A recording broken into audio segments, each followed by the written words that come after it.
హరి ఓం. ఈ ఆంజనేయ స్వామి మహత్యాన్ని తెలుసుకుందాం. ఒకప్పుడు పరాశర మహర్షి మైత్రేయుడుని ఇలా ప్రశ్నించాడు. కలికాలంలో దుఃఖాలను దూరం చేసేది, దారిద్రాన్ని పోగొట్టేది, వ్యాధుల నుండి రక్షించేది, సర్వదా విజయాలను చేకూర్చేది ఆయన మంత్రం ఏదైనా ఉంటే తెలియచెప్పండి. దానికి ఆ మహర్షి సంతోషించి, మైత్రేయ, మంచి ప్రశ్న వేశావు. నీ ద్వారా లోకానికి ఉపయోగకరమైన మంత్రాన్ని చెప్తాను, విను. అది సకల దేవశాస్త్ర పురాణాల సారమే, వెంటనే ఫలితాన్ని ఇచ్చేది.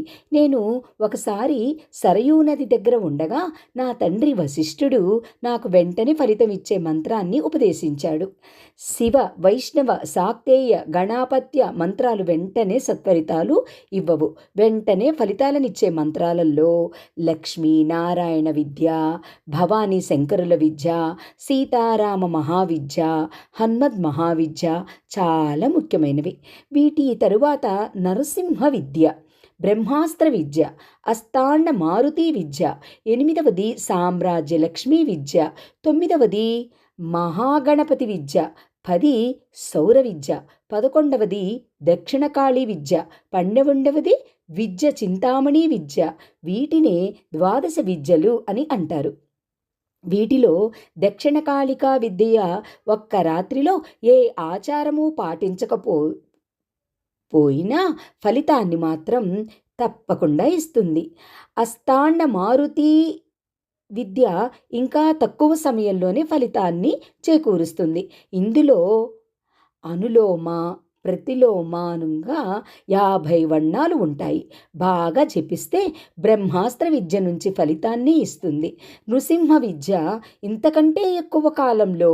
ఇంతకంటే చాలా చాలా ఎక్కువ కాలం కాకుండా తక్కువ కాలంలోనే ఫలిస్తుంది. వీటి అన్నిటికంటే గురువు ద్వారా పొందిన పంచవక్త్ర హనుమాన్ మంత్రానికి శీఘ్రంగా సిద్ధిస్తుంది అని చెప్పారు. ఈ జన మహత్యము, ఈ జనాలు మొత్తం కూడా ఈ జపమహత్యాన్ని వల్లనే అగస్త్యుడు 7 సముద్రాలు వీటిని పుడిసిలిలో పట్టి తాగగలిగాడు. అర్జునికి, భీమునికి శత్రువులను జయించే శక్తి దీనివల్లనే కలిగింది. విభీషణుడు ఈ మంత్రం వల్లే శాశ్వత సంపదలను శ్రీరామానుగ్రహంతో పొందాడు. హనుమత్ మంత్రము చేత జయము, గౌరవము, రాజ్యము, జనవశ్యము, అచంచల భాగ్యము కలిగాయి. ధర్మార్థ కామ్య మోక్షాలు ఆపదలను పోగొట్టి ధర్మార్థ కామ్యమోక్షాలు ఆపదలను పోగొట్టుకోవటం, శత్రు జయము, నిగ్రహానుగ్రహ శక్తి దీని వలన సాధ్యపడుతుంది. వాక్సిద్ధి, పుత్ర సంతానం, అష్టైశ్వర్యాలు సిద్ధిస్తాయి. అయితే గురుముఖతగా ఈ మంత్రాన్ని ఉపదేశించి పొందాలి. అలా కాకుండా సొంతగా చేసుకోవటం అనేది ఇక్కడ చెప్పబడలేదు. ఇంకా గురువును సంతృప్తి పరచాలి. ధ్యానిస్తే గొప్ప ఫలితం వస్తుంది. పరిశుద్ధమైన మనసుతో మాట 8 సార్లు మంత్రాన్ని జపించాలి అని అన్ని విద్యలకు ఇది ఆధారమైన మంత్రం.